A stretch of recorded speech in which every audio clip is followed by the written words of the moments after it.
오늘 이 시간은요. 빈센트 업라이즈 이코노미스트님과 함께 보도록 하겠습니다. 어서 오세요, 빈센트님. 네, 안녕하세요. 홈라이즈 네. 빈센트입니다. 예, 한 두 달 만에 오셨나요? 네, 이번에 좀 텀이 있었습니다. 그러니까요. 네. 요새 또 카페 빈센트. 네, 네, 발음이 너무 잘 보고 네, 있어요. 카페. 빈센트. 카페. 네. 네, 네.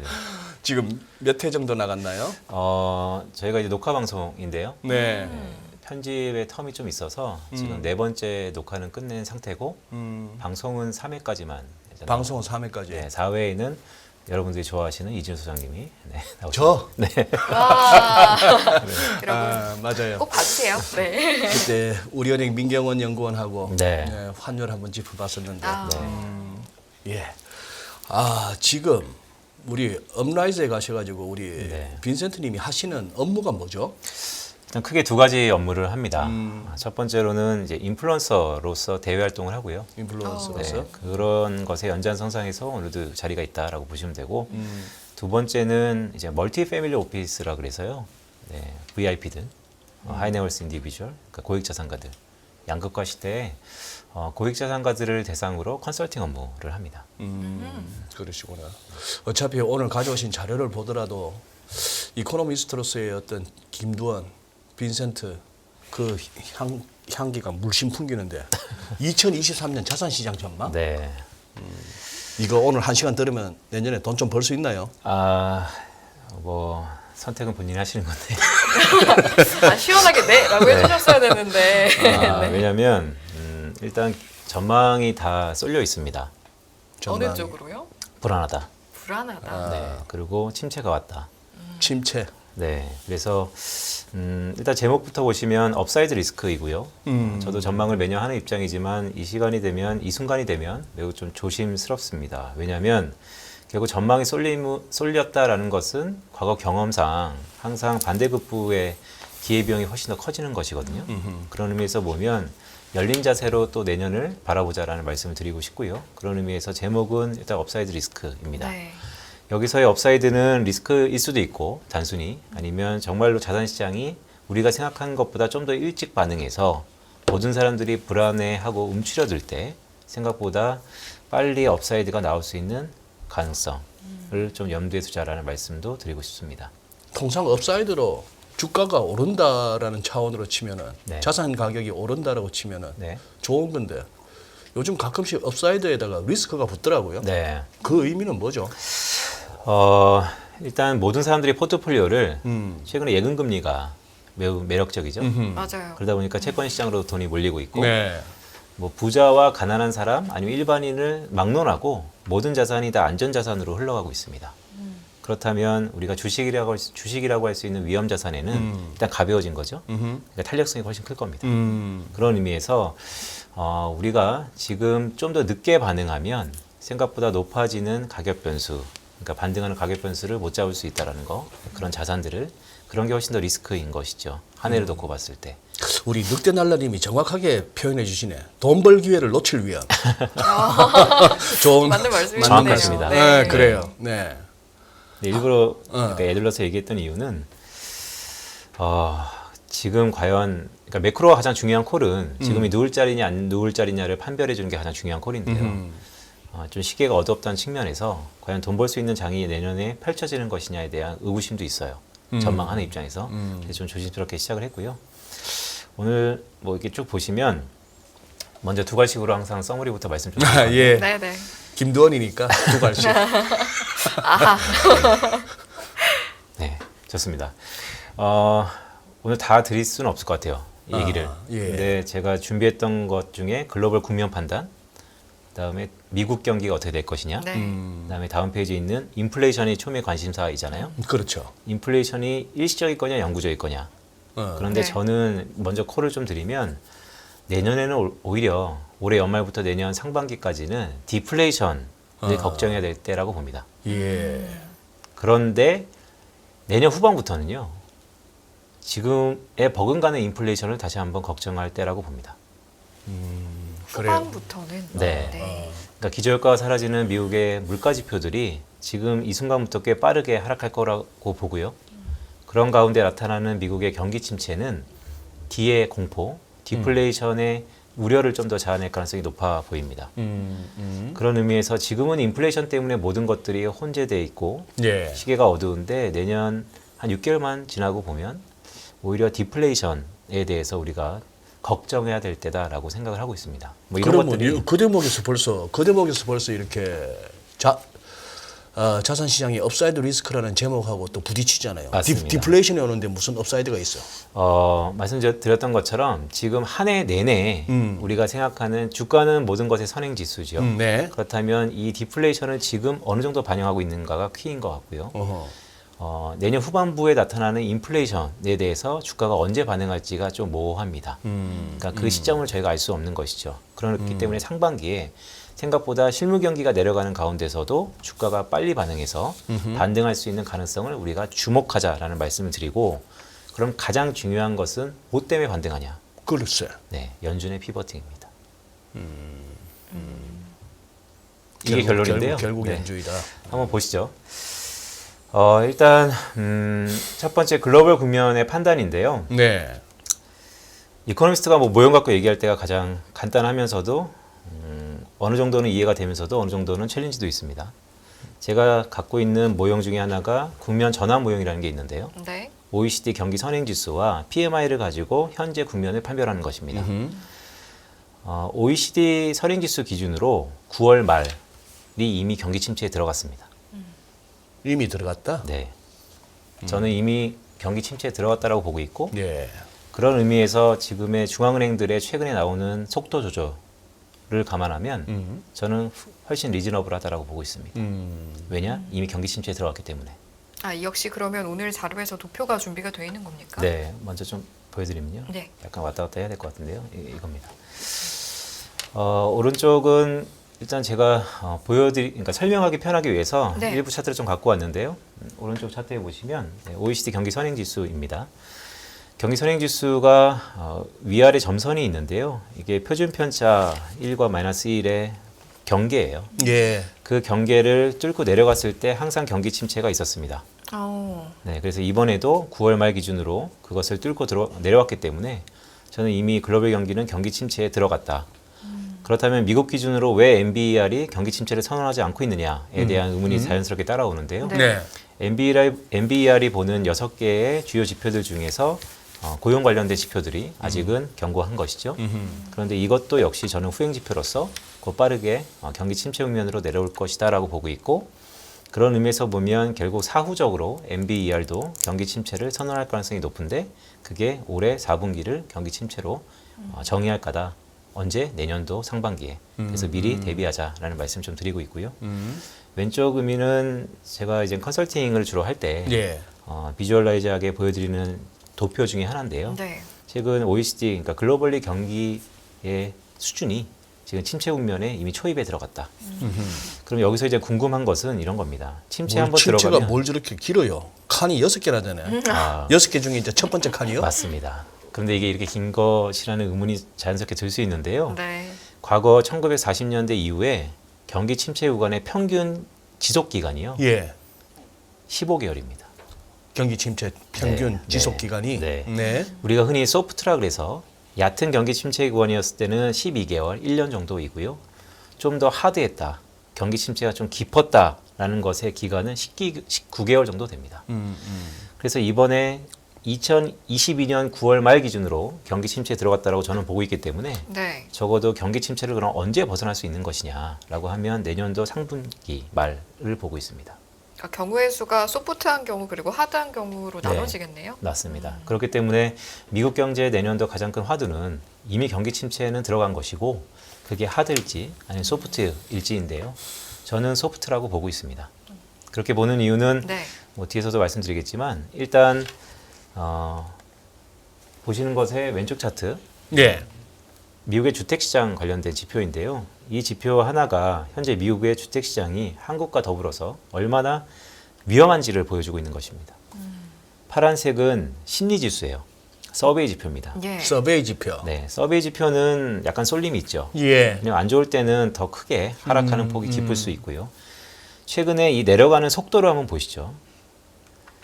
최근 한 3, 4개월 내에 미국의 주택시장 지수가 이렇게 빠르게 내려가고 있습니다. 거의 뭐 팬데믹 왔을 때 2020년 분위기네요. 지금 2020년 심리는? 분위기이자 2005년도 서프라임 바로 직전의 기울기입니다. 아하. 그것이 시사하는 바가 매우 크다라고 보고 있고요. 왜냐하면 미국의 가계자산은 이 금융자산의 비중이 크긴 해요. 한국하고 좀 반대인 것이죠. 네. 그럼에도 불구하고 주택시장의 이 비중 자체가 가계에서 차지하는 게 러프하게도 한 40% 정도 차지하고 있기 때문에 네. 여전히 소비에 영향을 줄 것이다 라고 보고 있고 이런 심리지수랑 이 주황색이 가리키는 것은 주택가격지수입니다.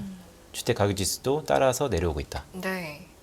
어디까지 내려올지는 2005년의 흐름을 보일지는 아직은 미지수이지만 그래도 이렇게 안 간다라고 라이브하게 전망하기는 좀 어려운 국면이다. 왜냐하면 잘못하면 진짜 집값이 저 파란색 기울기처럼 집값이 미국 집값도 후두둑 떨어질 수가 있다. 맞습니다. 왜 그렇게 보는 이유는 왜 떨어졌냐가 중요한데요. 네. 네, 금리가 높아요. 레벨이. 어. 근데 그 레벨이 물론 저는 약간의 업앤다운이 있을 거라고 보지만 그래도 제가 인플레이션 콜을 이렇게 드렸었잖아요. 내년도 상반기에는 디플레이션 우려가 되게 클 것 같지만 오히려 1년 뒤에는 지금하고 버금가는 인플레이션을 더 걱정해야 될 것 같습니다라는 말씀 드리는 게 금리 자체의 수준도 지금보다 업앤다운이 있겠지만 1년 뒤에는 지금 수준 아니면 지금보다 더 높아질 수도 있어요. 내년 이맘때를 말씀하시는 거예요. 맞습니다. 1년 후라는 것은? 네. 그렇기 때문에 그렇다면 주택시장을 억눌렀던 이 요인들이 없어지기 힘들다는 것이죠. 예. 네, 그런 의미에서 최근에 이 경기 침체 국면에 주택시장을 보더라도 이미 침체 국면에 들어갔다라고 저는 보고 있다. 이 모형에 의해서가 아니고 이 주택시장 지수를 놓고 보더라도 그렇다라는 말씀을 드리고 싶고요. 오른쪽 차트는 미국의 생산 파트입니다. 의외로 생산은 잘 되고 있어요. 산업 생산 파란색은 좋으네. 네, 아직까지 아직까지 플러스권에서 크게 뭐. 네. 그런데 우리가 현재 나와 있는 생산보단 앞으로의 생산이 궁금한 것이잖아요. 예. 근데 그것을 어떻게 우리가 추론할 수 있을까를 감안해 봤을 때 역시 서베이 지표에서 힌트를 얻을 수 있는데 미국의 ISM 제조업 지수, 그러니까 미국의 공급자 협회에서 제공하는 기업들한테 물어본 것이죠. 수주가 어떨 것 같으냐. 그런데 이 신규 수주 지수가 이렇게 급격하게 내려가고 있고 네. 그러니까 우리가 흔히 매월 첫날 얘기하는 ISM 제조업 지수가 뭐 52니 R이니 그것만 따졌는데 ISM의 제조업 지수 내에서 신규 수주라는 것은 맞습니다. 그 세부 항목에 네. 또 있다. ISM 제조업 지수는 크게 10개 세부 항목이 있는데 그중에 5개 세부 항목을 가지고 산술 평균에서 총합 지수를 도출합니다. 네. 그 중에서도 각각 의미가 있지만 신규 수주가 가장 의미가 있습니다. 왜냐하면 우리가 ISM 제조업 지수를 보는 이유는 먼저 미리 내달 아니면 다음 달에 경기를 알고 싶어서 보는 것인데 네. 가장 선행성이 있는 지수 중에 하나가 신규 수주이기 때문입니다. 근데 제가 여기 주석에도 달아드렸지만 이게 산업생산의 한 6개월 정도 시차 상관관계 분석을 통해서 선행성이 보인다라고 그려보면 네. 앞으로 산업 생산의 추세가 이렇게 내려갈 가능성도 우리가 염두에 둬야 된다는 말씀을 드려요. 산업 생산도 결국 ISM 제조업 지수 오렌지 색깔 따라서 갈 수밖에 없다. 네. 갈 것 같다. 맞습니다. 이게 왜 합리적인 의심이냐면 결국 주문이 줄는데 생산이 줄어들 수밖에 없다라는 결론이고요. 자, 그렇다면 가계자산의 일부 담당하는 주택시장이 자칫하면 2005년 수준으로 내려갈 가능성이 있다라고 보고 있고 네. 생산도 어느 정도 버팀목이 됐다. 왜냐하면 공급 쇼티지 여부도 있었다. 하지만 최근에 나오는 이 수주의 감소를 놓고 봤을 때는 생산도 줄어들 개연성이 있다. 자, 그렇다면 저는 이 미국의 경기 침체의 가능성을 지금 뭐 내년에 언제 경기 침체가 온다라고 보는 것보다는 이미 왔다라고 보는 게 좀 더 합리적이지 않을까라고 보고 있습니다. 야, 진짜 참 그놈의 주식이 뭔지 저런 것까지 우리가 머리 진하게 공부해야 되네. 그러니까요. ISM 제조업 지수 하나만 알면 됐지. 신규 주문 지수까지 이제 우리가 공부를 해야 돼. 원래 ISM 제조업 지수의 별명이 있어요. 뭐죠? 이건 제가 붙인 건데 알코아입니다. 알코아? 네, 무슨 알코아는 뜻이에요? 미국의 알루미늄 기업체인데요. 네네. 지금은 중요도가 많이 떨어졌지만 이거 꼭 제가 뭐 그런 건 아닙니다. 소장님이 필드에서 엄청나게 활약하실 때는 매우 중요한 기업이었습니다. 항상 기업 실적 1번 1번이었죠. 맞습니다. 알코아. ISM 제조업 지수는 미국 기준으로 한 달 기준으로 거래일에서 가장 먼저 발표되는 지수입니다. 그런 의미에서 ISM 제조업 지수가 잘 나오면 그달의 미국 경제의 센티멘트가 좋다라고 생각해도 될 만큼 중요한 시그널인데요. 네. 그런 의미에서 알코아랑 비슷하죠. 실적 시즌의 바로미터로서. 그런데 그 알코아 안에서도 이 신규 수주가 중요했던 것처럼 최근에 ISM 제조업 지수에 좀 더 선행성이 있는 신규 수주를 좀 볼 때다라는 말씀 드리고 싶고요. 네. 아마 내일 모레 좀 나오겠죠. 예. 네. 예. 자, 이번 차트는요. 자, 미국이 앞에서 보여드리는 이 주식 시장의 하락, 그다음에 생산의 둔화 가능성을 놓고 봤을 때 그럼 완전 하드로 가는 것이냐. 왜냐하면 올해 상반기에 2분기 연속 마이너스를 찍었기 때문에 올해 4분기에 플러스가 나온다 하더라도 내년 1분기에는 또 엽기적으로 크게 또 하락폭이 커질 수도 있고 어쨌든 이런 불안한 상태에서 그럼 미국이 하드로 가는 것이냐. 한 19개월 연속 리세션에 빠지는 것이냐라고 생각할 수도 있는데 저는 얕은 침체 가능성을 보는 이유 중에 하나가 이 왼쪽 차트 때문입니다. 버퍼가 있다는 것이죠. 버퍼는 네. 뭐 다른 패널들도 와서 말씀 많이 드리는 것이지만 미국의 가계가 생각보다 코로나를 보내면서 정부로 돈을 많이 받아서요. 현금이 좀 있어요. 파란색 보시면 소득 대비 현금 비중이 이렇게 높은 적이 없습니다. 가처분 소득, 대비 가처분 현금입니다. 소득을 분모에 두고 네, 대비 현금이 네, 한 25% 정도 된다. 맞습니다. 미국은. 네. 그러니까 상대적으로 뭐 25%라는 게 사람마다 다르겠지만 1년을 4분기로 나눴을 때 1분기 정도는 우리가 최악의 상황에서 그냥 버틸 수 있는 현금은 갖고 있는 것이에요. 예. 그렇게 생각하시면 좋을 것 같고요. 그런데 오렌지 색깔은 왜 저렇게 또 서로 이렇게 방향이 달라요? 저축입니다. 저축은 줄고 있다. 저축은 저축이- 역대 최저로 빠르게 내려오고 있는 것이죠. 왜 들고 있을까요? 그럼 빨리 저축에 있는 걸 빼서 현금으로 가지고 있는 걸까요? 두 가지 해석이 가능한데요. 네. 먼저 저축이 왜 줄었냐가 좀 중요할 것 같아요. 저축이 줄었다는 것은 더 이상 저축의 유인이 감소했거나 아니면 저축 대신 소비를 많이 하는 것인데 지금은 소비를 많이 할 때는 아니죠. 그렇다면 들어오는 저축이 줄었을 겁니다. 그런 의미에서 보면 네. 오른쪽 차트인데요. 최근에 저축이 뭐 때문에 늘었냐라고 보면 이 회색, 이게 재정 지원이었어요. 정부로부터의 지원. 네, 코로나 터지고 나서 정부로 이렇게 돈을 받았는데 그 돈으로 많이 저축을 했다가 최근에 이것을 야금야금 다 까먹기 시작한 것이죠. 네. 그리고 최근 들어서는 재정이 뚝 끊겼다라는 의미에서 보면 더 이상 저축이 늘 가능성보다는 지금 상태를 유지하거나 아니면 줄어들 가능성이 있다. 자, 그렇다면 근데 저 회색이 왜 지금 네. 뒷부분에 와서 왜 마이너스 쪽으로 가 있어요? 뭐 정부에서 돈 뺏어가요? 뺏어가는 건 아닌데요. 네. 과거의 저축이 전월 대비해 얼마나 줄어들었냐 늘어나는가를 보여드리는 거기 때문에 최근 들어서 재정의 지원 자체가 줄어들었다는 것을 제가 비주얼하게 보여드리는 것입니다.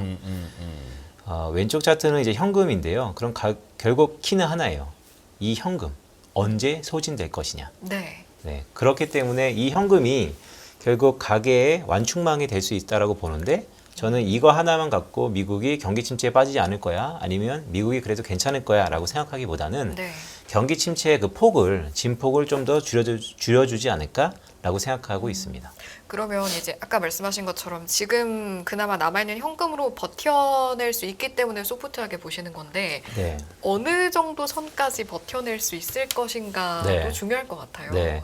그것을 알기 위해서는 다양한 계량 분석을 통해서 실질 분석이 있어야 되는데 네. 제가 러프하게 좀 말씀드렸던 이유가 25%라는 말씀을 좀 우회적으로 드렸어요. 예. 1년을 4분기로 봤을 때 한 분기 정도는 우리가 버틸 수 있는 현금일 것 같다. 한 분기 정도. 네. 물론 이 현금의 소진되는 속도, 기울기는 좀 다릅니다. 월마다도 다르고 사람마다도 다르고요.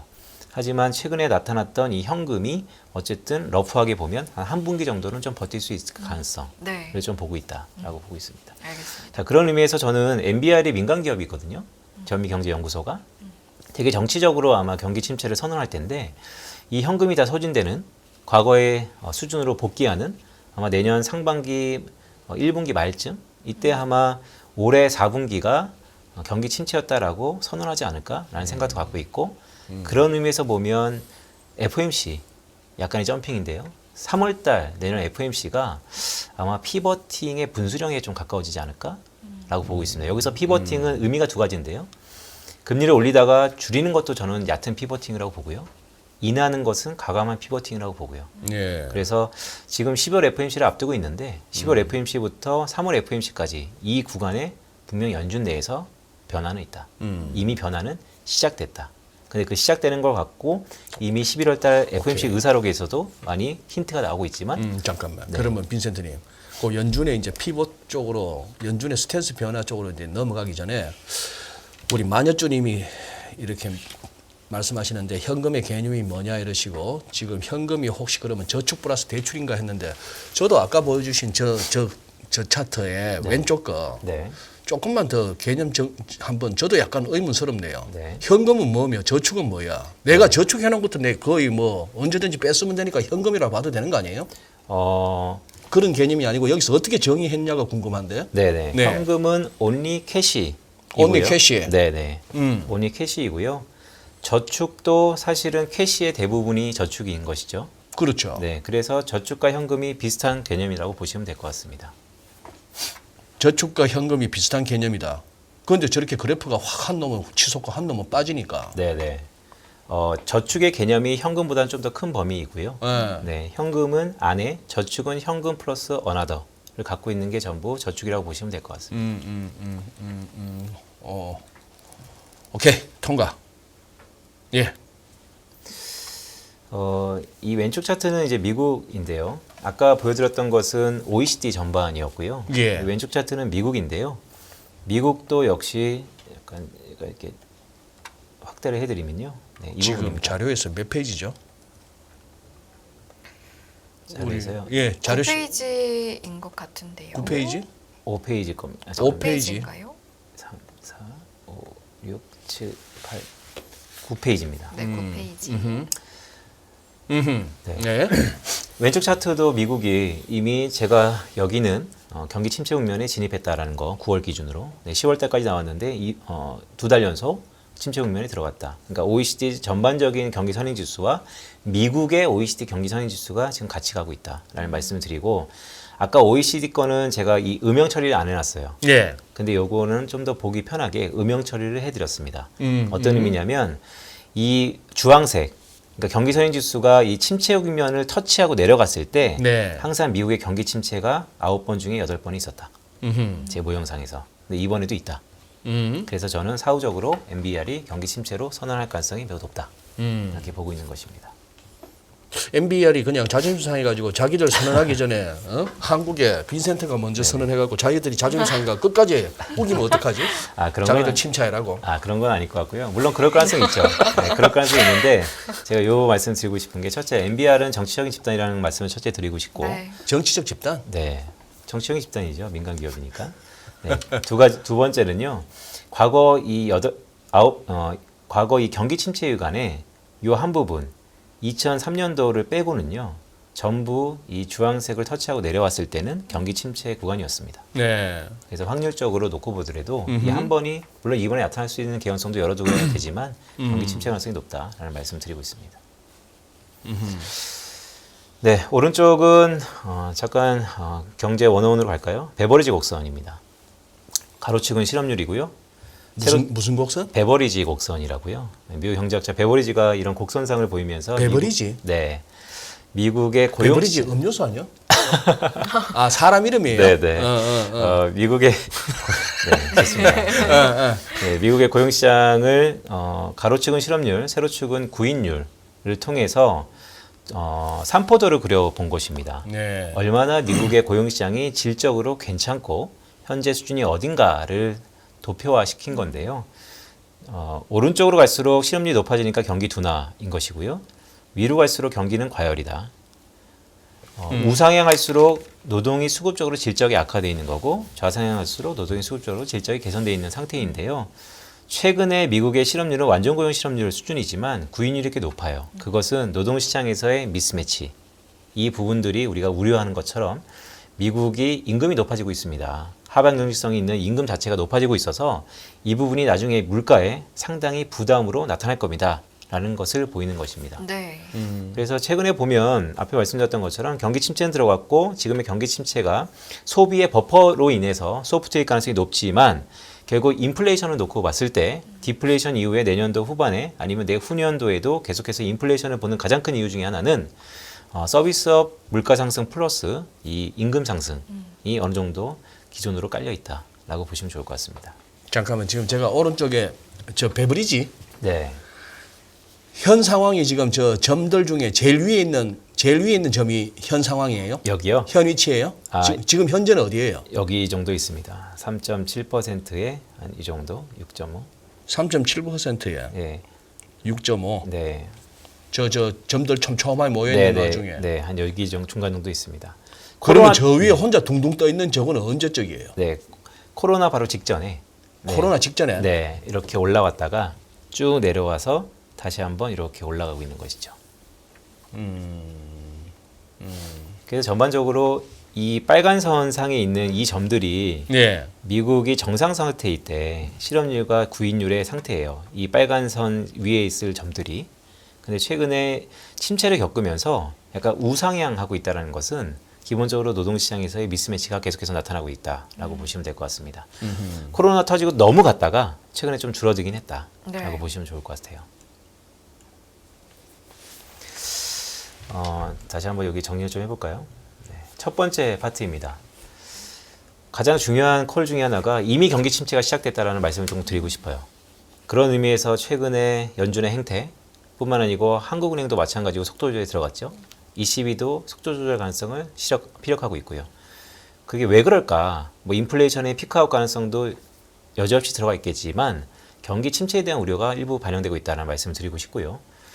과거에 경기 침체가 항상 왔을 때는 적어도 1년 이상이 걸렸다. 이번에 암만 얕은 침체라고 제가 보고 있지만 실물 경제는 1년 동안은 경기 침체가 불가피하다. 네. 자, 그럼 우리는 지금부터 경기 침체 국면에서 가격 변수가 얼마나 빨리 반응할까를 놓치면 안 된다.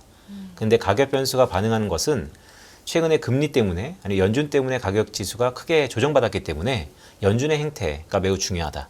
그렇다면 우리가 연준의 행태를 알기 위해서는 연준은 하나하나한테 다 물어보면 너무 좋겠지만 인플레이션을 보고 연준의 행태를 거꾸로 추론할 수밖에 없다라는 네. 말씀을 드리면서 그렇기 때문에 인플레이션을 좀 보자라는 말씀도 드립니다. 여기서 네. 지금 저 자료상의 페이지에서 첫 번째 글로벌 국면 판단 이미 경기 침체 진입하고 나서 네. 1, 2, 3 중에 3 네, 가격 조정 도미노 현상. 네, BTC가 비트코인을 의미하는 거고. 맞습니다. 비트코인 벌써 뭐 낮아빠졌고 저 가상화폐 낮아빠졌고. 네, 네, 그다음 금리라고 하는 거 보니까 금리가 저렇게 튀면서 채권 시장에서 벌써 네. 낮아빠졌고. 네, FX 환율 달러가 확 튀었고. 네, 신흥국들 전부 다 한번 절하됐었고. 절하됐었고 결국 통화 가치가 한번 네. 아작이 났고 미국 달러 말고 네. 그다음 주가도 한번 네. 우르르 무너졌고 네, 그게 부동산까지 왔나요? 실물 경기로 이제 오고 있죠. 부동산까지 이미 시작했다고 보는 거예요? 네, 매크로컬은 실물 경기를 보고 보는 거기 때문에 과거 이렇게 복잡스러운 경기 상황에서 과연 실물 경제만 놓고 보는 게 맞냐에 대한 챌린지는 있어요.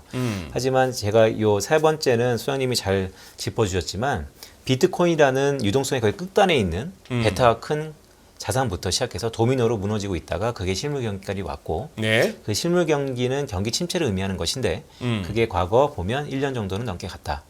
1년 정도는 넘게 네, 갔다. 부동산의 조정은 그냥 러프하게 생각하더라도 1년 네, 조정 국면은 들어갔다. 우리 그러면 작년 6월에 2021년 6월에 꼭지 찍고 그때 9만 얼마 삼성전자 찍고 네. 지수도 3,300 찍고 네네.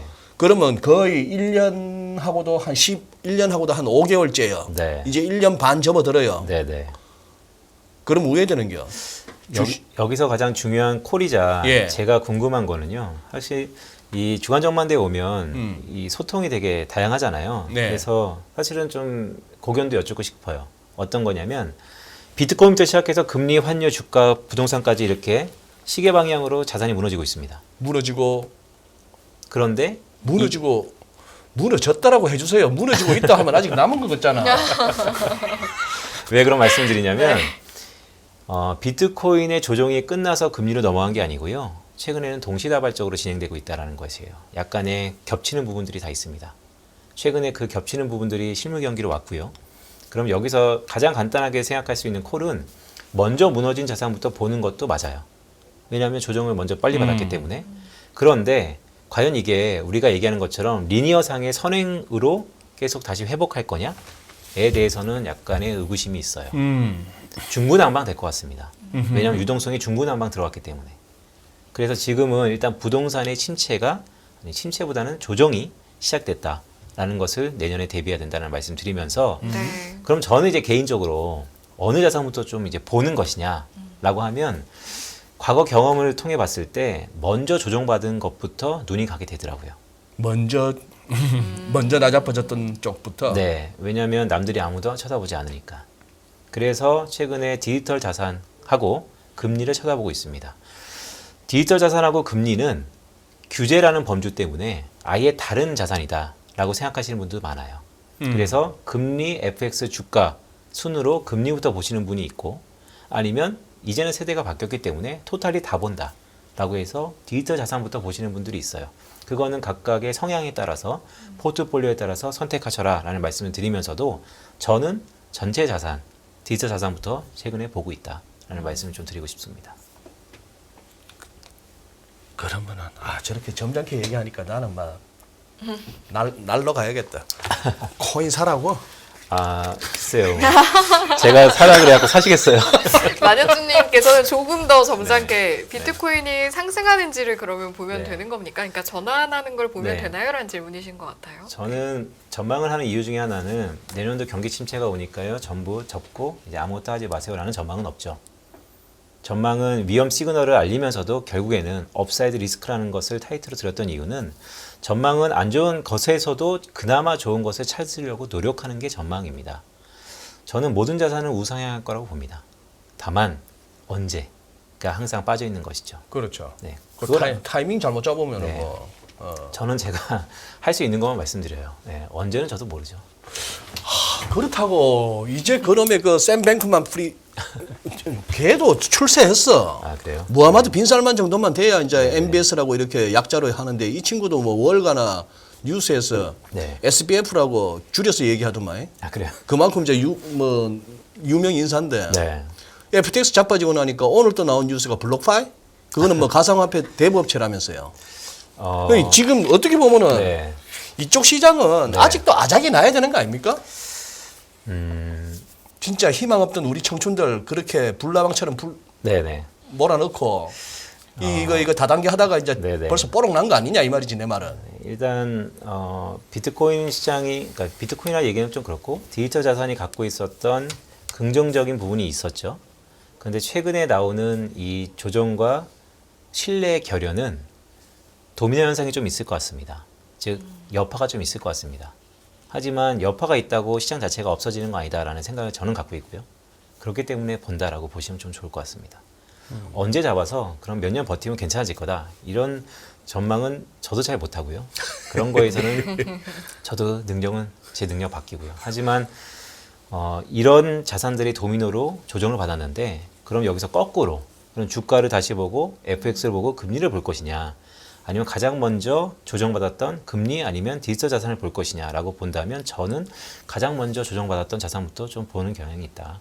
네. 왜냐하면 아무도 쳐다보지 않으니까라는 생각을 갖고 있습니다. 그러니까 가장 먼저 조정받았던 것부터 이제 말씀하시긴 했습니다만 저는 네. 궁금한 게 지금 정리해 주신 거에서 주가 부동산까지 가고 나머지는 물음표로 남겨놓으셨잖아요. 네. 그 다음 물음표에는 어떤 것들이 들어갈 거라고 보시는지도 궁금해요. 이 물음표는 이 다음에 다시 한번 코인부터 조정을 받을지 아니면 회복을 할지 아니면 주가부터 회복할지를 미지수라는 의미로 말씀드리는 겁니다.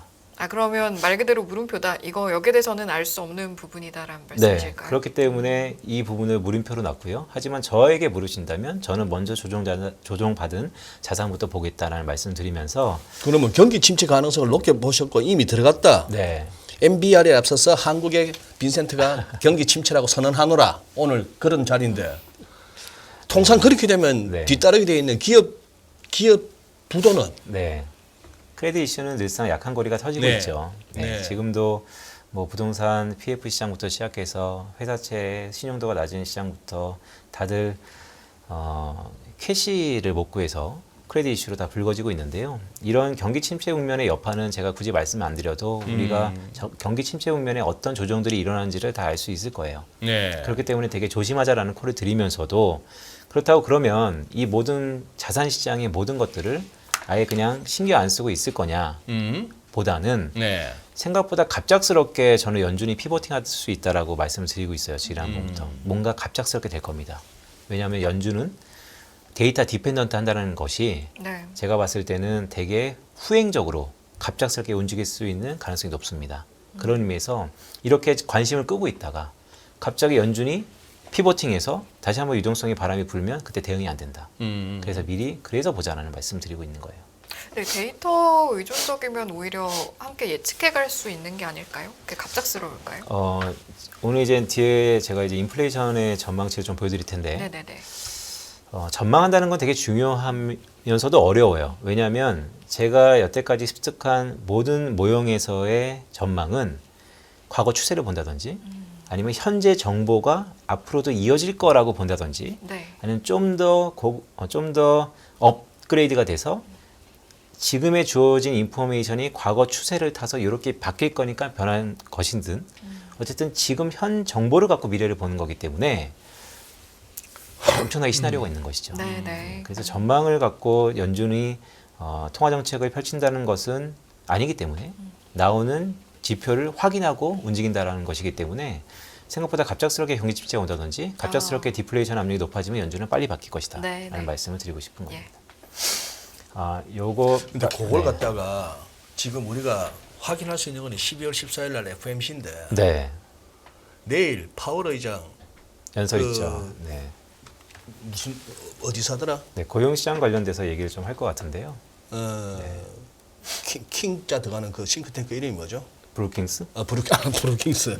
거기서 아까 소장님 한참 현업에서 뛰실 때 약간 속으로 섭섭했거든. 아, 나 지금도 현업에서 뛰고 있는데 했는데 지금 그러니까요. 아니죠. 브루킹스가 생각이 안 나갖고 제가 이런- 킹 거시기 하는 거 뭐 현업 아니네. 죄송합니다. 제가 이런 말씀 드렸죠. 현업에서 왕성하게. 왕성하게. 지금도 왕성하지만 더 왕성하게. 됐어, 나 이미 삐졌어요. 네. 그러면 내일은 그럼 혹시 네. 파월한테서 힌트를 얻을 수 있을까요? 원론적인 얘기 속에서의 한의가 좀 중요한데요. 11월 FMC를 본 다음에 제가 느꼈던 것은 내전입니다. 내전, 연준 내에서 전쟁이죠. 비둘기파들하고 매파들 간에 저끼리 네. 깔치잡고 싸운다. 네, 이미 경기 침체가 화두로 올라왔고 인플레이션 피크아웃과 지속되는 인플레이션에 대해서 갑론을박이 벌어졌고 더 중요한 것은 12월 FMC라는 시기인데요. 내년도는 4개 민간 지역 연준이 바뀝니다. 그런데 새로 오시는 분들이 최근에 중립 아니면 매파적이에요. 글쎄. 네. 그러면 내년도에도 연준은 매파적인 스탠스가 강할 겁니다. 자체적으로. 예. 그런데 그분들이 경기 침체에도 불구하고 매파적일까에 대해서는 또 퀘스천이에요. 그러니까 안에서 갑론이 많을 거고요. 11월 FMC에서를 복귀해 보면 파월 의장의 Q&A라든지 합의되지 않는 목소리들이 좀 많았던 것 같고 내일 모레 있을 파월도 그 부분을 얘기하기는 부담스러울 것 같습니다.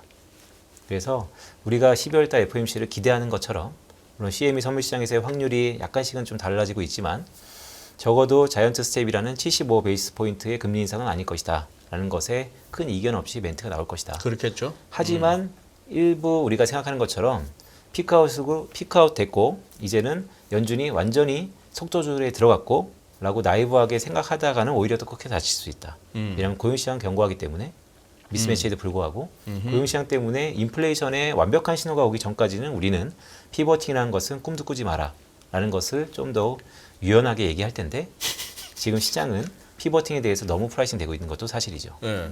예. 그래서 결론적으로 보면 매파적일 거다. 결론은 매파적일 거다. 네. 매파적이라도 시장이 신경 안 쓰고 그냥 됐고 하면은 시장은 논외로 이미 내전을 확인했고 그러니까 파월 의장이 캐스팅 보트를 갖고 있지만 이미 내전을 확인했고 그리고 경기 침체 가능성이 훨씬 높다라고 많이 프라이싱을 하고 있기 때문에 파월 의장이 언제든 바꿀 가능성을 염두하면서 볼 것 같습니다. 그래서 아까 승희 씨가 말씀 주셨기 때문에 하나 좀 말씀드리면요. 네. 이 디지털 자산부터 금리, 환율, 주가, 부동산 그럼 이 다음에 넥스트는 퀘스천. 네. 그런데 저는 왜 디지털 자산을 왜 보느냐. 이 조정받았던 가장 핵심 이유가 다 똑같아요. 뭐였죠? 인플레이션, 인플레이션. 긴축, 금리. 그래서 저는 각각의 시장에 조정받았던 트리거들이 좀 달랐으면 복선을 좀 깔았었지만 중구난방으로 회복을 했을 텐데 조정받았던 트리거가 다 동일합니다.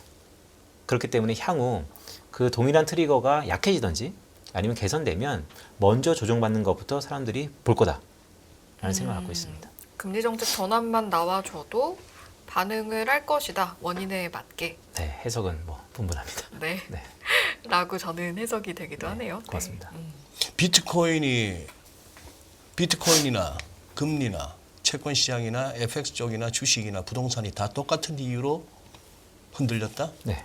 똑같은 이유가 인플레이션이다? 인플레이션으로 처음에는 이런 거죠. 인플레이션의 판단착오로 연준에 대한 과감한 가혹한 긴축, 거기 플러스 금리 상승. 그러면 거기서 그래 오늘은 또 공수가 바뀌었지. 내가 그때 카페 빈센트 4회차 녹화하러 갔을 때 패널로 갔더니만 네네네. 아주 작심하고 아, 그랬나요? 네, 작심하고 이제 막 이렇게 뭐 그런 건 아니고요. 대본에 역할에 없는 질문도 충실했습니다. 하고. 네, 우리 다 역할에 충실한 것이죠. 네. 그동안에 뭐 비트코인이나 가상화폐 특히 비트코인은 인플레이션 해지 수단이라며. 해지 수단의 기능이 있죠. 인플레이션의 해지 수단이라 하던 가상화폐가 제일 먼저 자빠졌는데 그것도 인플레이션 때문에 다들 막 머리 쥐 싸매고 있는 이 와중에 지가 먼저 자빠지면 어떻게 돼요? 인플레이션 해지 수단이라는 애가. 그러니까 이제 포트폴리오 측면에서 보면 네. 인플레이션의 해지 수단으로서 예. 금과 동일하게 평가받기도 한 기능이 있습니다. 그런 기능이 없어진 것 같지는 않고요. 다만 이렇게 질문 주시는 거 충분히 이해합니다. 인플레이션 해지인데 인플레이션 때문에 조정받았으면 그게 과연 해지인 것이냐. 그런데 우리가 생각하는 인플레이션의 해지 자산들 중에서 최근에 조정받았던 자산들도 일부 대부분 나타나고 있었기 때문에 꼭 디지털 자산만이 그 기능을 잃어버렸기 때문에 조정받았다라고 생각하기에는 좀 어폐가 있을 것 같습니다. 말로 이게 먹을 수가 없네. 죄송합니다. 네. 그러면 이제 오늘 다음 이거 네. 하나 했고요. 네. 하나 했고. 네, 시간이 많이 지났죠? 네. 다음 내용으로 네, 넘어가 가장 궁금하신 거 바로 하겠습니다. 네, 네. 인플레이션이 궁금하실 것 같아요. 제 기억으로는 제가 전 직장 얘기를 잘 안 하지만 전 직장 KB증권에 네. 리서치센터에 있을 때 그때 그 모형을 그대로 이번에도 차용했는데요. 2019년 말이었을 거예요. 유가의 상승 비중을 감안해서 미국의 CPI를 모형을 돌려봤더니 1년 뒤에 미국의 CPI가 전년 동일 대비 7% 이상의 스파이크가 나오는 것이에요. 그때 탑프로에 가서 인플레이션 스파이크를 대비해야 된다는 말씀도 좀 드렸었어요. 네. 근데 제 예상보다 훨씬 더 높이 올라갔죠. 동일한 콜입니다. 여기서 최초로 얘기하는 건데 그 모형이 지금 디플레이션을 가리키고 있습니다. 네, 그래서 이렇게 콜을 좀 드리는 것이고요. 네. 유가도 많이 빠졌죠. 그리고 경기 침체도 상당 부분 와 있고요. 그다음에 우리가 생각하는 공급 교란도 물론 지속되지만 일부 완화됐고요. 그래서 물가가 더 이상 오를 상승폭이 계속해서 지속될 가능성은 없다라는 말씀드리면서 네. 그런 연장선상에서 보면 최근 중국의 PPI의 마이너스 전년 동월 대비 증가율, 그게 미국의 소비자 물가 상승률에 시차를 갖고 영향을 미치고 있는 것은 뭐 여러 차트를 통해서 우리가 차지할 수 있고요, 확인할 수 있고, 예. 미국의 근원물가 비중 중에서 임대료 비중이 한 40% 정도 되는데요. 주택 경기가 이렇게 크게 둔화되는데 임대료 가격이 버티기는 힘듭니다. 그러면 자연스럽게 임대료도 조정받을 것 같고요. 그런 의미에서 보면 물가가 하락하는 쪽에 저는 앞으로 6개월 정도는 대비해야 될 가능성이 있다는 말씀드리면서 이 차트를 좀 보여드리겠습니다. 지금 기준 6개월이요? 네. 지금 물가가 하락이라고 하셨습니까? 아니면은 인플레이션이 그동안에 8%대도 갔던 놈이 네. 이제 뭐 7.9냐 했더니 7.7로 떨어져서 막 좋아했잖아요. 네, 네. 그럼 8%가 7.7, 네. 7.7에서 7.5, 그 다음에 뭐 네. 6.9 네. 이걸 의미하시는 거예요. 네, 네. 아니면 그거는 인플레이션 상승률이 네. 둔화되는 거고 네. 지금 물가가 떨어진다는 얘기는 그러면 네. 인플레가 네. 전년비 그럼 마이너스가 나와야 물가 하락 아닌가? 전년비 마이너스는 제가 전년비 마이너스는 요원하더라도 네. 전월비 그러면 마이너스가 나온다 하면은 물가 하락이라고 얘기할 수 있는 건가? 맞습니다. 예, 전년비는 아직까지 플러스겠지만. 전년 동월 대비는 기저효과가 워낙 커서 근데 전월 대비 증가율은 저는 마이너스도 나올 가능성이 나올 수가 있다라고 보고 있고 음. 오히려 경기 침체를 얘기하면서 마이너스가 안 나오는 것도 또 신기한 해석입니다. 지금 네, 예. 미국의 전월비 증가율이 1%를 넘은 적도 있어요. 예. 그런데 역사적으로 보면 미국의 CPI 기준으로 전월 대비 증가율은 0.2%가 미디언 값입니다. 예. 네, 그러니까 기본적으로 0.2%밖에 안 오르던 게 최근 5배 올랐기 때문에 우리가 많이 높다라고 보는 건데 기본적으로 경기 침체 국면에서는 뒷걸음질 친 적도 많다. 전월비. 네, 요거 좀 말씀드릴게요. 네. 이 차트 보시면 어떠세요? 뭐 부투 댕기네. 똑같네. 네, 예. 1970년대 파란색. 그러니까 73년 초반에 1차 오일 쇼크, 78년도에 2차 오일 쇼크. 그러니까 70년대 지난 10년 동안의 미국의 소비자 물가 상승률이 이렇게 이게 뭐 두 개 뭐 쌍봉이라고 그러나요? 이렇게 큰 터울을 보였고요. 지금 주황색이 코로나 이후에 지금 물가 상승률이 이렇게 되고 있습니다. 네. 야, 진짜. 가만히 있어봐. 근데 X축하고 왼쪽 축하고 오른쪽 축하고 다르구나. 왜냐하면 70년대하고 레벨이 다른데 비슷합니다. 한 2, 3%포인트 정도의 차이입니다. 플럭츄에이션에 좀 차이는 있는 것이죠. 예, 예. 지금 그렇지. 오케이. 그래서 이제 오른쪽으로 보시면 말씀 주셨던 것처럼 전년 동월 대비 오른쪽이 0, 이 마이너스로 내려가기에는 좀 요원해 보이긴 사실이에요.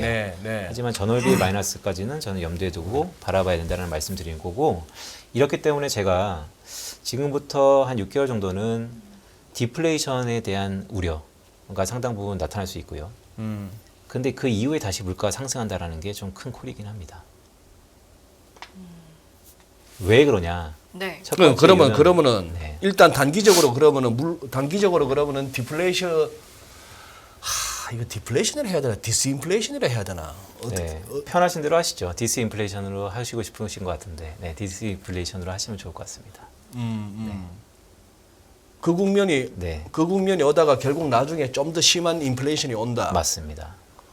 왜냐하면 중간에 자꾸 한번 저는 확인하고 싶었어. 네네. 그 궤적하고 네. 증시하고는 어떻게 될 것 같아요? 그게 제 영원한 숙제인 것인데요. 아이씨, 숙제는 어떻게 그거 들으려고 지금 여태까지 지금 머리 지나도록 들었는데 그걸 또 모른다 하면 어떡해요? 아니, 모르는 거 아니고 제가 이제 말씀드릴 건데요. 네, 근데 그거를 물론 제가 이제 속 시원하게 말씀드리고 싶은데 제 능력 바뀌긴 해요. 그래서 저는 그것을 결정하기 쉽게 결정하는데 좀 더 지름길적인 펀더멘탈리 분석을 좀 해드리는데 1차 목표가 있는 것이고요.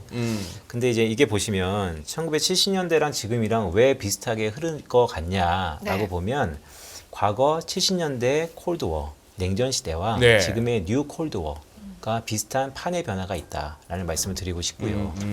그럼 이 콜은 또 어떤 콜이냐면 지금 금리 인상으로 인해서 물가를 잡는다 안 잡는다가 화두잖아요. 네. 근데 우리가 시계를 좀 이렇게 10년 터울로 넓게 보면요. 금리 인상 갖고 물가를 잡긴 힘들 것 같아요. 그래요. 네. 그 콜입니다, 사실은. 그런데 그렇게 보다가는 뭐 5년, 10년 투자하시는 분들은 마음 편하게 그런 콜을 받아들일 수 있겠지만 6개월, 1년 단위로 투자하시는 분들 아니면 더 촘촘히 투자하시는 분들은 내년도에 굴곡에 대해서 매우 궁금해 하셔서 네. 네. 그 안에 네. 스페시픽하게 들여다 보니까 지금부터 물가는 내년 상반기까지 꽤 빠르게 떨어질 것 같다. 꽤 빠르게 떨어지는 가운데 경기 침체가 동반될 것 같고 그런 의미에서 연준은 3월 FOMC 이후에 포즈, 즉 중지 아니면 금리 인하까지도 충분히 가능성이 있다.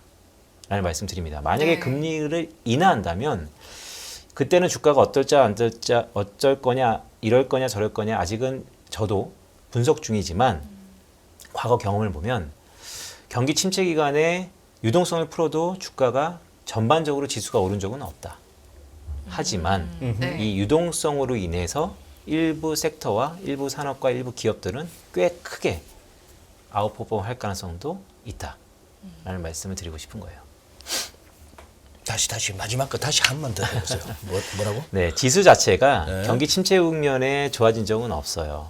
예. 경기 침체 국면에 연준이 금리 인하를 하던 예. 유동성을 살포하던 에헤. 그게 V자 반등으로 우리가 코로나처럼 가파르게 오를 가능성은 적습니다. 적은데. 경기 침체니까요. 예. 하지만 판의 변화 속에서 들여다보면 지금 돈을 풀이면 어디에 풀까요? 신성장 아니면 새로운 먹거리에 돈이 들어가기 때문에 그런 기업들과 그런 섹터들이 지금 비중이 되게 작아요. 그러면 그런 기업들 중심으로 양극화할 수도 있는데요. 되게 빠르게 반등할 가능성도 충분히 있다. 그 일부 기업들의 특성이 네. 일반적으로 뭐 어떤 특성이 있었다도 역사적으로 좀 분석이 되는 부분이 있었나요? 그 시기마다의 성장 산업이에요. 그 시기마다의 그 시점에 네. 네. 왜냐하면 그 시기마다의 성장 산업이 가장 경제를 들어올리는 데 있어서 왜냐하면 경기 침체가 있을 때 돈을 풀고 재정을 푸는 이유는 경기를 살리기 위해서니까 경기를 살리려면 고용 유발 개수도 높아야 되지만 베타가 커야 되거든요. 그러면 신성장 산업 상당 부분 돈이 들어갈 수밖에 없다라고 보는 것입니다. 신성장 산업.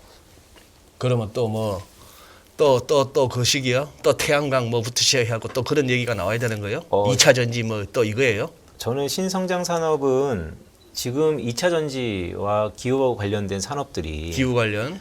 안 될 거다라고 보는 게 좀 더 위험한 전망이다라고 보는 것 같습니다. 그게 안 될 거다라고 보는 게 오히려 더 위험하다. 네, 그러니까 될 거라고 봐야 된다라는 그렇죠. 말씀이실까요? 제가 보는 신성장 산업 중에 하나입니다. 예전에 나오셔서 말씀하셨던 게 저도 기억이 나는 게 그때 한참 러시아랑 우크라이나 이제 막 전쟁 네. 시작할 때 네네. 이렇게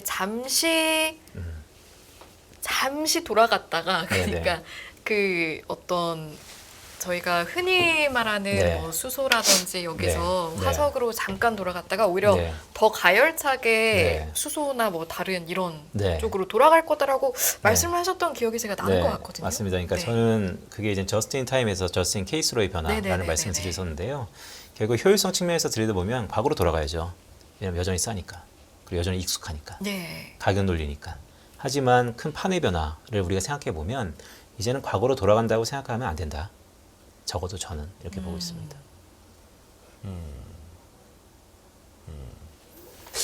야, 이제 보내드려야 되는 상황인데. 네.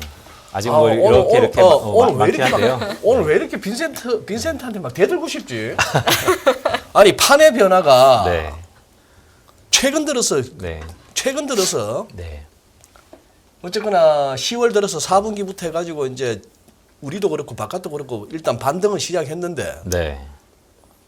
다우지수는 좌우지간 나스닥이 제일 비리비리 어리버리하고 네. 그거보다 이제 S&P고 네. 그다음 다우지수는 최근에 그 뭐야 고점끼리 연결한 선도 올라왔어요. 네, 네. 크로스 그러면은 판의 변화가 네. 네. 저는 월요일 날 어디 가서 그렇게 방송했네. 다우지수를 언제 딱 보여주고 네. 와 잘 간다. 네. 다우지수 애들은 가라. 네. 이 애들은 가라가 뭐냐. 네. 그동안에 수년 동안 우리가 익숙했던 나스닥의 아웃퍼폼, 네. 기술주, 성장주, 네. 꿈, 네. 스토리텔링, 네. 패러다임의 변화, 네. 세상이 바뀌어요. 네, 네. 이걸 해갖고 막 네, 네. 그놈이 리비안이 차도 한 대 안 팔았는데 그냥 상장하자마자 GM, 포드 막 시총 네, 네. 올라서고 했던 그 시절. 네, 네. 이따가 2부에서 또 써먹어야겠네. PTE 하면서 막 택배하게 하던 그 시절. 네, 네. 그러다가 지금 보니 네. 오히려 올라가는 것들은 네. 전통 산업들이요. 네, 네. 다우지수에 있는 그 오래된 네, 기술적 성장주를 이것도 어떻게 보면 판의 변화인데 빈센트는 그러면 여전히 네, 네. 신성장. 네. 저는 여전히 신성장을 보고 있고요. 판의 변화가 우리가 생각하는 것보다 아까 70년대 물가 수준을 보여드렸던 이유가 70년대 두 번의 셔크도 있었지만 판의 변화는 짧아야 10년의 큰 터를 놓고 변한다. 그런데 그 가운데 물가의 플럭츄레이션이 있는 것처럼 얼마나 큰 진통이 있겠어요. 근데 그 진통마다 지금처럼 상당한 챌린지가 있을 겁니다. 아닌 것 같은데. 이러다가 저는 여전히 우크라이나와 러시아의 종전까지는 아니지만 협역 가능성을 되게 높이 보는 사람 중에 하나입니다. 그러니까 더 이상의 전쟁은 무의미하다라는 네. 쪽으로 가고 있기 때문에 그렇다고 해서 다시 우리가 러시아산을 계속해서 익스포저를 넓히면서 살 거냐 그런 선택을 하지 않을 거라고 보는 사람 중에 하나거든요. 그런 의미에서 보면 이번을 트리거로 해서 큰 판의 변화 속에서 진통이 있는 것이다라고 해석을 하고 있습니다. 야, 저 판의 변화 지금 네네. 판의 변화는 오늘 준비 안 했지 다음에 하려고. 아, 연간 전망을 작성 중에 예. 수많은 점검들이 있어요. 왜냐하면 전망을 하려면 어쨌든 대외적인 활동을 하려면 제가 자신 있는 콜을 하는 거잖아요. 네. 그래서 많은 것들을 여전히 크로스 체크하고 있고 저희 업라이즈에 저보다 훨씬 더 유능한 스태프들이 많기 때문에 같이 의견을 나누고 있어서 지금 제가 대부분의 의견들을 많이 동조화시키고 하나의 목소리 된 거를 갖고 왔고요. 아직 이견이 있는 것은 좀 남겨둔 상태다라고 보시면 좋을 것 같고요. 끝으로 이거입니다. 네. 피벗의 필요 조건을 계속해서 강조드리고 있습니다. 네. 피벗의 필요 조건. 네. 연준이 계속 이래 왔습니다. 그때마다 이번은 아닐 것이다 라고 했지만 항상 이래 왔습니다. 연방기금리와 PC 물가가 크로스되는 국면에서 연준은 피버팅 했습니다. 물론 과거 통계를 쭉 보니까요. 잠깐만 좀 천천히 따라가 봅시다. 네. 연방기금 금리보다 PC 물가가 더 높아지면은 그런 적이 있었나요? 과거 연방기금 금리가 PC 물가보다 항상 높았을 때, 높았을 때. 네, 그때가 피버팅의 시점이었습니다. 아 지금 시기 왼쪽에 시기라는 것은 연준이 네. 저 통화 정책을 갖다가 완전히 방향을 틀었을 때 네, 그때 고점인 것이죠. 연방기금 금리가 PC 물가보다 높았으면은 네. 근데 지금은 이제 아직은 아닌데 우리는 네, 제일 밑에 네, 그래서 금리는 12월 달에 4.5가 될 거고요. 4.5 되겠죠. 네, PC의 물가는 점점 내려가서 내년 어느 순간에는 뭐 5% 언더로 내려올 겁니다. 그때가 크로스. 그때가 크로스다. 네. 그때 가면은 연준이 아닐 거라고 하지만 결국 금리 피버팅 할 거다라고 보고 있고요. 지금 빈센트가 말하는 피보팅은 네. 금리 인상을 멈추는 거요, 아니면은 네. 인하로 돌아서는 거요. 일단 두 가지 다 열어두고 싶습니다. 두 가지 다요. 네, 왜 그러냐면 경기 침체의 시기와 여파에 따라서 금리 인하까지도 전 고려해야 된다는 말씀 드리는 거고, 근데 과거는 어땠냐라고 말씀드리면 과거는 경기 침체 구간에 계속해서 금리를 올리다가 한번 스탑을 하면 1년 동안은 동결할 기간이 꽤 많았습니다. 그러니까 유지했다는 것이죠. 또 지금처럼 인플레이션에 대한 압력이 상존해 있고 앞으로 시계가 어두운 국면에서 연준이 계속해서 포즈, 즉 고앤 스탑할 가능성이 있죠. 그게 대부분 컨센서스입니다. 근데 저는 약간 딴지를 걸고 싶은 게 경기 침체가 꽤 클 것 같다. 그럼 연준이 기브업 할 거다. 인하도 할 수 있다. 그렇게 보고 있습니다. 오케이. 그래요. 준비하신 자료는 지금 다 훑어봤는데, 그래요. 빈센트, 그래도 우리가 이 시간이 매크로를 갖다 이렇게 한번 짚어보는 자리긴 합니다만, 그래도 이 1시간 동안 지금 아주 인내하면서 집중해서 들으셨던 우리 인포메스 라이브 애청자분들한테 또 그거 네. 해야지. 한 줄 요약 내지는 세 줄 요약. 네. 그러고 약간 시장 쪽에다가 접목을 시켜서까지도. 예. 업사이드 리스크이고요. 전망이 쏠렸습니다. 경기 침체를 다 얘기하고 있고요. 근데 저는 이미 경기 침체가 왔다는 콜을 좀 빨리 드리고 싶고요. 미국이 이미 경기 침체가 왔다는 것을 감안해서 향후 연준의 행태를 해석해 보면 연준은 이미 속도 조절 버튼을 눌렀다. 그런데 금융시장도 미스터 마켓이 항상 스마트하잖아요. 상당히 빨리 반영되고 있다. 금리의 반락이라든지 주가의 상승. 그래서 많이 반영되고 있다. 많이 반영되고 있다. 네. 많이 반영되고 있다. 네. 최근에 주가의 반등. 그래서 미국하고 유럽이 어제 생각보다 평소보다 좀 많이 빠졌는데도 네네. 한국, 중국, 대만 네네. 됐고 하면서 그냥 가고 있다. 좀 더 다른 해석이긴 한데요. 네. 그렇게 해석을 해야지 끝날 것 같습니다. 네. 근데 제가 듣기로 또 빈센트님 오픈 채팅방에서 오프라인 행사가 14일에 있다던데 네. 이건 어떤 행사인 거예요? 네. 코로나 시기를 거치면서 네. 대면 시대로 접어들었잖아요. 그렇죠. 그래서 오프라인 미팅을 합니다. 네, 제가 실제로 직접 뵙고 맞습니다. 대화할 수 있는. 네, 12월 14일 날 업라이즈도 소속이 옮겼기 때문에 근데 저만 들으면 또 재미가 없잖아요. 그래서 네. 저희 업라이즈 인플루언서 팀이 저 말고도 이호석 이사, 반가운. 네, 주식, 반가운 분이시네요. 네, 그다음에 부동산 최상욱 위원. 네. 그러니까 매크로부터 주식, 부동산, 재테크 전반적으로 한번 다루는 시간이고요. 그런 시간을 가졌기 때문에 그런 오프라인 행사에 올려면 어떻게 해야 되냐라고 하면 화면에 보시는 것처럼 공식 채팅방이 있어서 거기서 아, 여기 들어가면 그 일단 참석할 수 있는 네. 그 방법을 여기서 이제 안내를 받는 건가요? 맞습니다. 여기 미스프린트인데 비번은 소문자 VC의 2022년, 올해가 2022년이기 때문에 아, 2002가 아니고 2022 네. 소문자 VC. 네, 해서 신청해 주시면요. 일단 제가 드릴 수 있는 게 무료라는 거. 중요해요. 네, 우리도, 중요합니다. 우리도 12월 1일 날 무료인데. 아, 우리도 무료를 하는데. 우리도 하는데. 무료인데.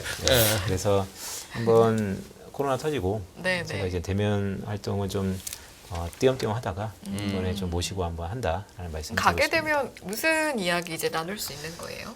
오늘 못다한 전망 얘기의 결론이 있을 거고요. 오늘 다 해주시지. 근데 좀 더 깊은 이야기 나눌 수 있다는 말씀이시죠? 네, 오늘은 네. 소장님이 궁금하시는 판의 변화에 대해 맞춤표가 있을 겁니다. 소장님도 가셔야 되는 거 아니에요? 가서. 그거 들으러? 판때기 어떻게 변하는지 들어야겠다.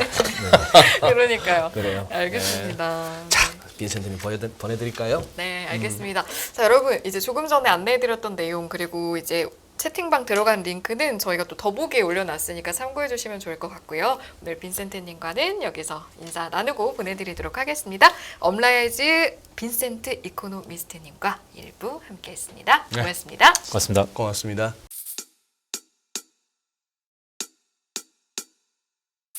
지금은 현명한 지혜가 필요한 시점입니다. 딱 10분만 투자하세요.